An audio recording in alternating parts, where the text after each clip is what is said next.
Hello, my name is Stephanie. Welcome to my channel, Edible Thoughts Makes. This is episode number 17. Today it is a beautiful sunny day and we're supposed to get highs above freezing, and so some of the snow might start melting. It is the third week of February.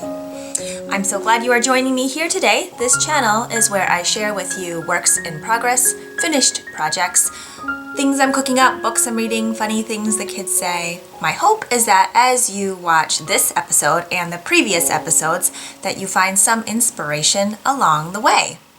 I have several finished projects to share with you, and a few works in progress that I have made progress on since the last time we talked. I have one new cast on that is one of my works in progress, and I have a special project that I want to share with you, and some books. Oh, and I don't want to forget about the soup that I've made a couple times in the last few weeks that I'd like to share with you as well. There's no recipe, it's me like putting stuff together, but it was a hit in our household, so I want to make sure I share that with you as well. So let's get started in finished projects. I've been, I think, on a bit of a purple kick. Purple is my favorite color. I love all shades of purple, from like the faintest wisps of lavender and wisteria color to like deep purple, royal purple color, to plummy purple, to bluish indigo purple. I love it all. I have always loved the color purple. My parents can probably tell you that. Everything I wanted had to be purple. Well, it didn't have to be. I liked all colors, but by default, purple was my go-to color. So, in my last episode, I was working on a pair of the high desert socks. Where did I put my... here's the pattern printout. It is by Lindsay Fowler at Lost and Fond, and I finished that pair. They are fingering weight held double. They work up very quickly, and I am loving this marling and striping. It is a good way to use up little bits of yarn if you have little bits for this striping section. Here I use the 3 colors as it calls for in the pattern, but you could easily just do 2 if you wanted and just do the striping in that extra color, and then maybe leave this middle part the same as your main color if you wanted to. So here's the fun pair. I have been wearing them. They are so cozy inside of boots. I think I made the length as specified in the pattern, but if you wanted them to go above, maybe like higher boots, then you could definitely add extra length. It'll just change your yardage as estimated in the pattern. US size 3 needles are what you knit them with, and she has a great chart for all of the, let's see, 1, 2, 3, 4, 5, 6, 7 sizes offered, and she breaks it down by how many yards for the main color and for each of the contrasting colors. My yardages did come out actually pretty close to what she estimated. One of them, I think I was only like maybe 4 yards off, or even, yeah, about 4 yards off from her estimation, which is super, super close. Here is another pair that I made. These are for my toddler. I finished my night walk socks by the same designer using these yarns by Christina at Teal Torch Knits, and then my first grader has socks also made from this yarn, and so the youngest needed them too, and now they say daddy needs them too. I'm not sure my husband is a neon sprinkles kind of guy, so I think I'll probably make him high desert socks in a different color palette. But I love how this marling came out with this neon speckling. It is really fun. The striping is really fun there, and the speckles just still really shine through, even in fingering weight held double. So these are her socks. She was able to wear them inside of ice skates when we went ice skating last week, which was really nice. I probably could have made them a little higher, but she doesn't like her socks really high. So keeping that in mind, I didn't make the leg as high. So they didn't go past where the top of the ice skates are. And I don't believe they go past her boots that she's wearing either. However, if I made them any higher, she'd probably fold them down and then get frustrated that she can't zip up her boots. So we are leaving them as they are, and she loves them. They're squishy and comfy and really fun.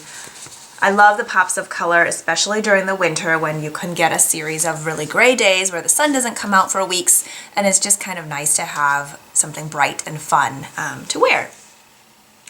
So like I said, I'm really into purple. So here are another set of high desert socks. I kind of got really into this pattern. Like I said, it works up quick because it's fingering held double, which is essentially DK weight. But the other fun thing is that you can make up so many different color combinations. And if you have like that one skein of variegated yarn in your collection and you're not sure what to do with it, socks are perfect. And if you don't like color pooling, when you hold the fingering weight double, like I didn't separate my yarn into two separate balls. I just pulled one from the center and one from the outside, and it didn't get tangled. It was just fine, and it was easy enough to work with it. In that sense, you can't work two socks at a time, but I like to do mine one at a time, so it's just fine. But I absolutely love how this one worked up. It is a combination of yarns from Serendipitous Wool, Woolberry Fiber Co., and the Kinetic Knitter. So I really like how this black actually has splashes of purple in it, so it matched the rest. And then this white is actually like a really faint light pink, light purple, which also then worked really well with my color scheme, and it provided enough contrast for the striping to show through. I initially had a maroon color for where this white was, but the maroon was too warm and close to the rest of it that the striping didn't really show through. Like it might have been a pretty subtle stripe if I wanted to keep it, but it wasn't enough that I felt comfortable after doing that first stripe thinking that it would really be obvious. Because if I'm gonna make any striping, I want it to show, otherwise what was the point of using that yarn? Because then I can use that maroon color for another set of socks or something else. But yes, I am absolutely in love with this. This main color is called Mushrooms, and it's by Chopard Serendipitous Wool, and it has like all my favorite colors in it. It has the indigo, different shades of purple, like kind of muted corals, and there's even little pops of green. I just love it. Love it, love it, love it. And it's so soft and smooth. There's something about her yarns. They just feel almost silky. Like it's a wool nylon blend, but it just feels so luxurious, I guess. And they feel so nice on too. So I love these socks. Love them so much. This one I made the leg a little bit longer than the other one. But yes, highly recommend this pattern. It is super fun, and there are so many sizes, so you can make enough for the whole family or a whole bunch for yourself. All right, so that is it on those socks. Okay, so continuing on my purple kick, you saw a few of these beanies in my last video. It's the Laura beanie by Vanessa at Designs by Vanessa. So since the other two were claimed by my husband, I decided to make myself another one. I wasn't too sad because, again, so many different color combinations, I have a lot of options, and I really kind of wanted a purple one anyway. So this was a test knit that I did for Vanessa, and then as you know, sometimes I get on a roll for some of these patterns, especially if they're a quick knit, and then I just keep going and keep going because there's so many different color combinations that I just want to get out of my head and get out in like a tangible form that I can use and wear and enjoy. So this pattern also comes in different sizes. I think it's 4 sizes. And I don't have the pattern in front of me, so I don't really remember, but I made another adult size, and I used a tweedy purple here and then a marled gradient for the rest. This is Lion Brand's Wool Ease Thick and Quick. You use size US 13 and US 15 needles.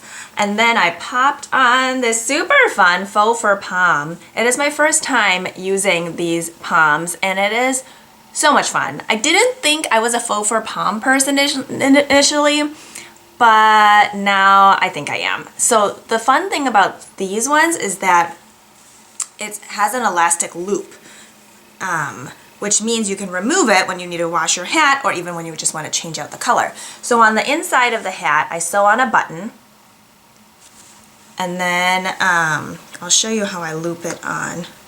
So I use a crochet hook, but you will see there's this little elastic loop on the bottom of this pom. And then I grab a crochet hook, and then I'll stick my crochet hook just kind of near the button area through the other side. So it sticks out on the top of my hat, on the outside. And then I use that hook and I grab that elastic and I pull it through. And then once I pull it through, I'm going to loop that elastic around my button. There we go. And now it's secure. Not going anywhere. Isn't that so fun? Put it on for you.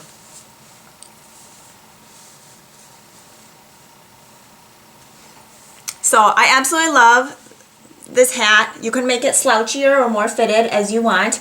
I believe I end up doing the same number of repeats as I did on the ones for my husband. So I think it was 8 repeats of this pattern. And so on me it fits slightly slouchier, and on him it's really fitted. But it's really comfortable. It is perfect as a super bulky weight hat for winters here. It covers my ears, it sits well on my head, and that pom is just so much fun. And it's purple!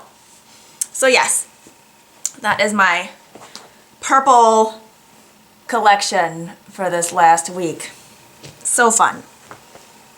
All right, so now let's go on to works in progress.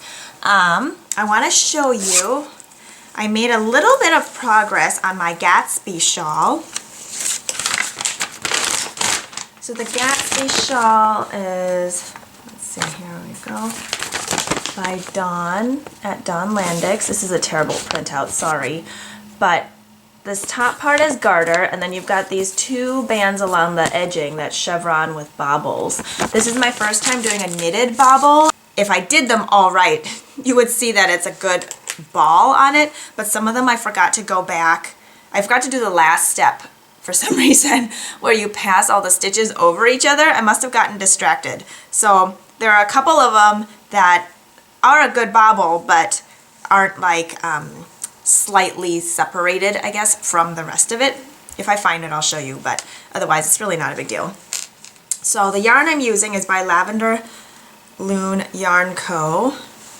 She is a local dyer to me, so I love that. This is the Cedar Leaf BFL, and it's one of those really large skeins. I think it was 150 grams, which is perfect for knitting shawls because it's over 600 yards. You aren't going to be joining in another one, another skein. You don't have to worry about alternating skeins or them looking different or things like that. You just keep on knitting it, which is really fun. And so that's why I chose this pattern to kind of go with that, because I felt like the variegation in the yarn will shine in this pattern that doesn't use different colors, and the yardage should match up pretty well. I might even have a little left over, which will be perfect for socks. So let me show you here. So this is showing you it upside down. So the live stitches are actually closer to the bottom of the shawl. So you'll see this beautiful garter, and then I've gotten 1 band of that chevron and bobble section done. Isn't that fun? You've got these center spine between each chevron section, and then you've got these really fun bobbles.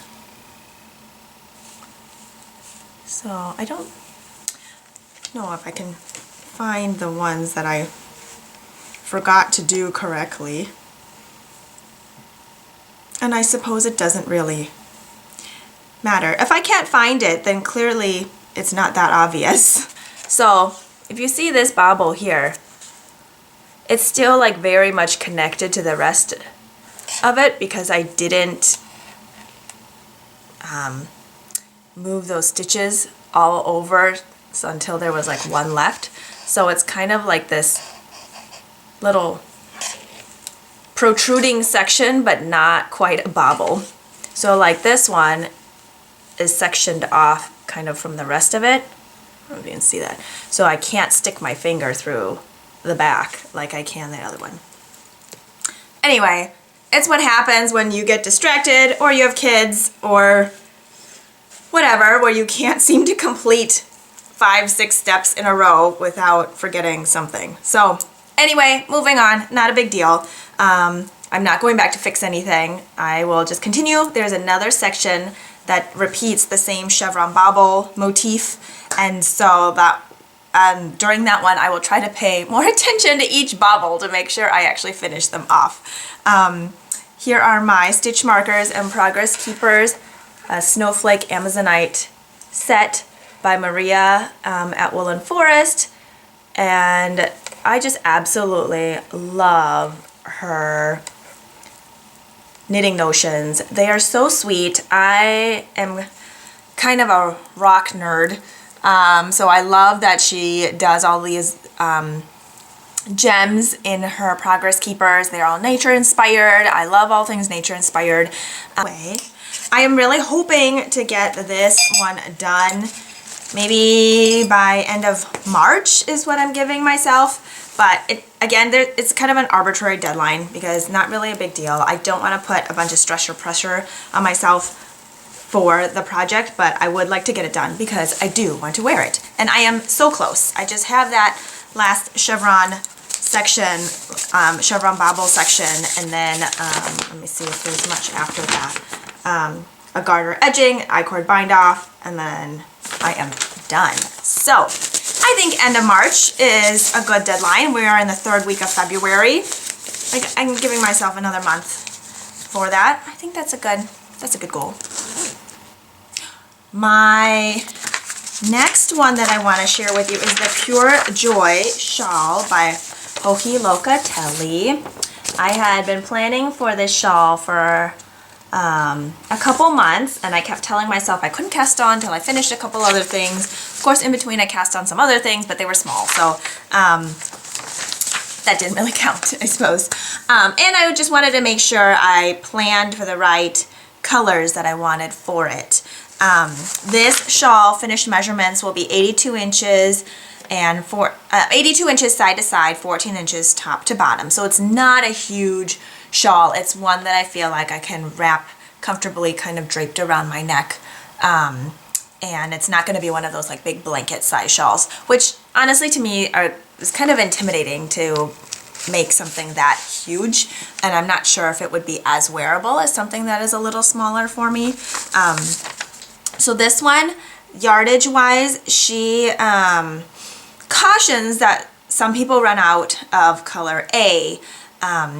She says you'll need approximately 430 yards in color A, 380 yards in color B, and since a lot of fingering weight yarn has 400 yards for 100 grams, some testers, she said, used more for color A, so needed another skein.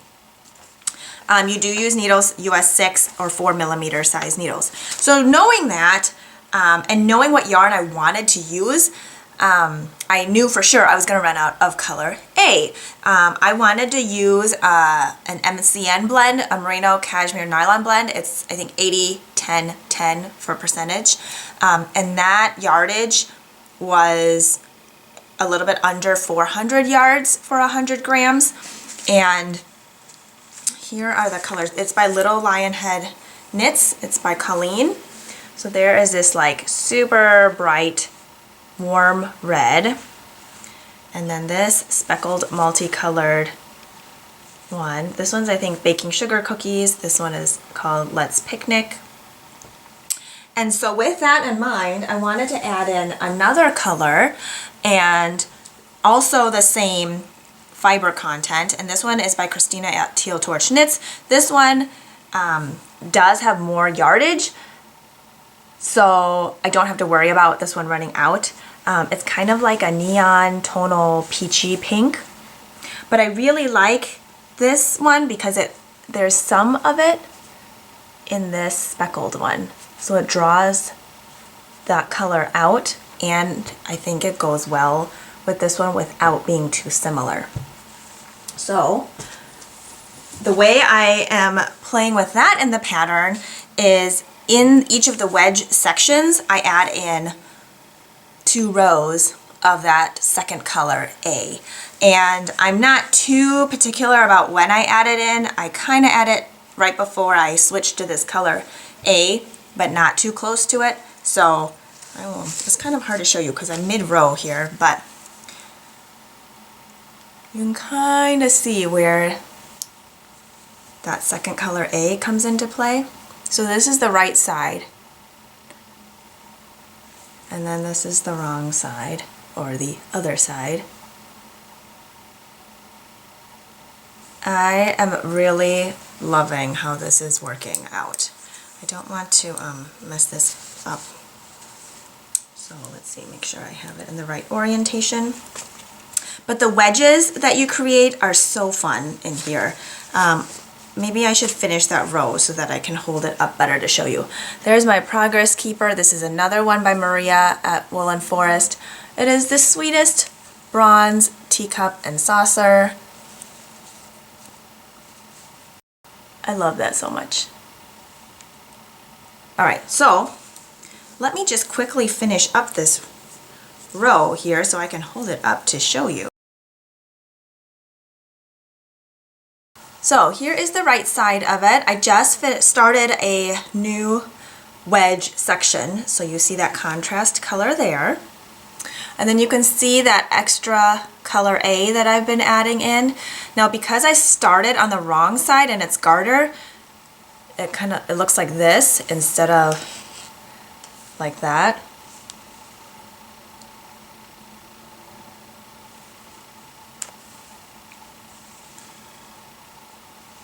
Can you kind of see how the wedges look? So on this side is where they're closer together and then they get bigger as you go out. I love this so much. I cannot wait to finish it and wear it. Isn't that so fun? Pure joy is what this is called, and yes, this brings me so much joy. I just smile every time I pick it up. I cannot wait to wear this. This is going to be so much fun. So I am getting close to finishing, but as you know with the shawl, as it grows, it takes longer and longer to do each section because it gets bigger and bigger. So though I feel like I'm really close to finishing, I've still got like the largest last 2 sections to do. And this is how much of the color A I have left. So we are going to see how far this takes me, and then I will decide how I want to incorporate in my second color A into the last sections. I might just knit this one all the way up and then finish with this instead of continuing to guess with like adding in stripes and seeing where I'm at. We shall see. The last wedge uses all of your contrast color, which I have plenty of, so I'm not really worried about that. The edging of this, or finishing,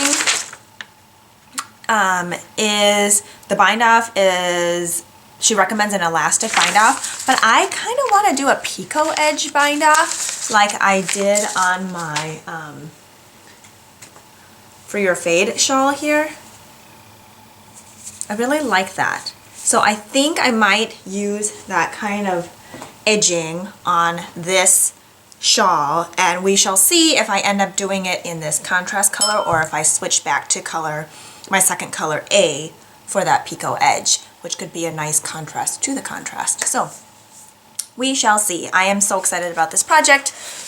It is perfect in colors and in feel. It is so soft and bright and happy. I really, really am enjoying it. The third work in progress I wanted to share with you is a special project I am doing through our church. There are 2 local organizations that have contacted our church about making these Plarn crochet mats for people who are homeless. And what Plarn is a mixture of plastic plus yarn. So you're making plastic yarn out of plastic bags. So it's upcycling plastic bags. Like, yes, I would rather we not have any or very minimal plastic bags, but given that we do have them, it would be a good idea to make them into something that is functional. And what's nice about it is that it's lightweight. If it gets wet, it can just hang dry. These mats are designed so they can be rolled up. They have ties that will be on them, and then a shoulder strap so they can be carried around, more lightweight, provide some cushion against cold hard floors, so they're portable. So let me show you here. So was it last week or the week before, I went in to church to pick up a large bag of plastic bags and to learn the different steps on making this so that I can do it on my own time at home. So basically you take a bag and then you want to smooth it out to get out all the bubbles, like all the air in it, and hold it nice. It's easier on a flat surface, but then you fold it again, and then you fold it again, and then you cut off the handle part because it's kind of pulley, and then you're going to cut it in half, and then again in half, and then you end up with these rings. Now, if you have a rotary mat and cutter, it can go a lot faster, and you can do several at once. So that's what I started doing versus sitting there with dull scissors trying to cut them. So then once you get that, you will have a bunch of rings. Let me see if I have some in here to show you. So like, once you have them, when you open it up, you're going to have all these little rings of plastic bag. Now you take those rings and you're going to loop them and make a chain. So when you get a whole bunch of them together, and you keep chaining them, you are making them into Plarn. Now if your plastic is like a super thick kind, it's going to be really hard on your hands to crochet, and then if they're too thin, then it can break, which makes it not as useful. So once you get a lot of them all chained together, you can start rolling them into a ball. So a ball of Plarn. And then if you have a bunch of different colors, then you can make it really fun. Each mat is about 3 by 6 feet and takes approximately 500 to 700 bags to make. And I saw on one website, I think it's approximated like 50 to 70 hours or something per bag, or I mean per mat to make, but I'm not entirely sure how you calculate that out because some people might do it faster, might do it slower, you might be using scissors, you might be using a rotary mat. If you're doing just a like 30 minutes here and there, I feel like it'd be really hard to tell how much time it's going to take. So I'm not sure how much time it'll take me, but I will show you the start of mine. So I didn't count how many went across here because it was started for me so that I could take one home to get working on. So it'll be approximately 3 feet by 6 feet. So this is the short end of it. And you'll see it ends up lots of different colors just based on the different color of bags. This bag here was like a really thick one, so it was harder to crochet. This orange, there might be newspaper bags, I think. I know the green ones are for sure. Newspaper bags, but those ones are a little more moldable, pliable. I am using a size 10 millimeter crochet hook, and then I just got a 12 millimeter one too for some of the sections that might be a little tougher to do. And then I usually hold my crochet hook like a pencil hold, but because this is so much thicker and harder on my hands, I'm having to grip it more like this instead. To go. And then I just do a little bit at a time, a few rows here and there, and switch it up on what parts I'm doing so that I don't hurt my wrist. But this will eventually grow to be 6 feet in length, and then a shoulder strap and ties will be made to go with it. So I feel like this project is a great way to make use of what you have and do good for others. And it is something that can involve the rest of your family if you have maybe little kids around. My toddler really enjoys like smoothing out the bags. I taught her how to loop them, so she's actually really good at looping the rings together. I just do all the cutting. She's great with scissors, but the cutting on this I feel like can be a little bit tricky, so I do that part, and then I do the crocheting part. She can also wind it into a ball, or my first grader can also do that part. So it's a great way to work together and teach your children or others around you about seeing a need, filling a need, and helping others in your community. So I think that's it for my works in progress. Let's move on to books. My first grader and I, we've been reading the Chronicles of Narnia. We are on book 1, and every night we read 1 chapter. So right now in book 1, it's Polly and Diggory's adventures with their uncle, Diggory's uncle Andrew. They just returned from another world and brought back the witch or queen, and so she is about to be on the loose in town and creating chaos everywhere as she is trying to take over the world. So that is where we are at, and my first grader is really enjoying the book. She can read it too, but it is our time together when I read it to her, snuggled in bed, and we talk about different words that she might not understand, and what is going on, and she gets really excited about it. And I last read through this whole series again, I think about 1.5 years ago, and it was just kind of fun to revisit these books that I had read even longer ago. So that is really exciting to me. A book I just checked out from our library is The Water Dancer by Ta-Nehisi Coates. I'm going to be listening to it as an audio book, and I am looking forward to that. So The Water Dancer is set in the pre-Civil War South, and the protagonist has these superhuman powers of photographic memory. He cannot remember his mother, but he's able to transport people over long distances by using a power known as conduction, which can fold the earth like fabric and allows him to travel across large areas via waterways. I am really looking forward to reading or listening to this book, and I will let you know how it goes later. Although I feel like I'm really not great about talking about books without giving away things that you might not want to know before reading it.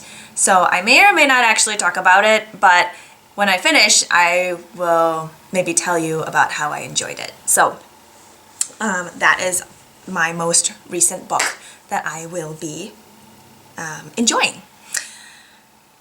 So in the beginning of this, I talked about a soup that I really wanted to tell you about. So I am a really big fan of my slow cooker. No, I do not have an Instant Pot because I do have a crock pot that is like several years old. And so I did not see a need for another gadget in my kitchen. I also have a rice cooker I really like. It's like a very simple one. You click the thing down and it cooks. And then when it's done, it just pops up. So anyway, I don't need like another large item, but that's besides the point. So in my slow cooker, I will put in stock or broth. You can do veggie, you can do chicken, you can do beef, whatever works for you.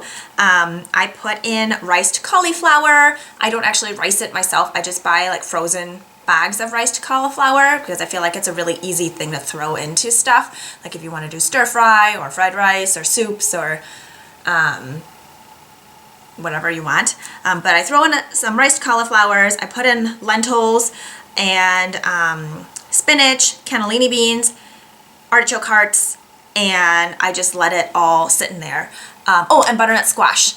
So a lot of these things I have already pre-prepared, either frozen. The beans I just do from a can and I just rinse them out before I dump them in there. Artichoke hearts I have used frozen, and I have used like marinated artichoke hearts. Either one works, but they are all ingredients that I can have on hand at any time and not have to have it fresh, which in the winter I feel like is really nice because you don't always have access to like the freshest vegetables, but you can have stuff in your freezer. So then I just throw it all in. I don't have measurements for anything. You just kind of eyeball it. You can put in some salt if you want some salt. I think if you have any herbs like Italian seasonings or basil or oregano or whatever, you can throw it in based on whatever you like your soup to taste like. And I just cover it and I set it for I think 6 or 8 hours, and it really depends on when I start it. Sometimes I start a little too late, so it has to be closer to 4 hours, but otherwise I just put it all in, and then by the time it's dinner, you can serve it with bread, with naan, with rice, by itself, however way you want it to be, but it's like a really nice, hearty veggie soup that is delicious. And I don't have any pictures of it or anything. It's just something that I've made. I don't know if it's like necessarily the most photogenic soup, although I'm not sure what that's supposed to mean, but it's really good. So if you try it, let me know. Or if you try your own version of it, let me know. I hope things are going well for you and that you have been cooking up lots of fun things. I probably need to make some banana bread later. I have 2 or 3 bananas that look a little, they might be getting to the soggy point. Maybe not that bad yet, but the peel is definitely brown. So I have some of those and then some more speckled brown bananas that I think can go into banana bread. So that's what I'll be making later. My kids love mashing the bananas, so we will see if I wait for them before I make it or if I just get it done on my own. So we shall see. But with that, cheers to being creative. I hope you have a wonderful day, and if I don't get back on here before the end of the month, I hope you have a wonderful rest of your February. Take care. Bye-bye.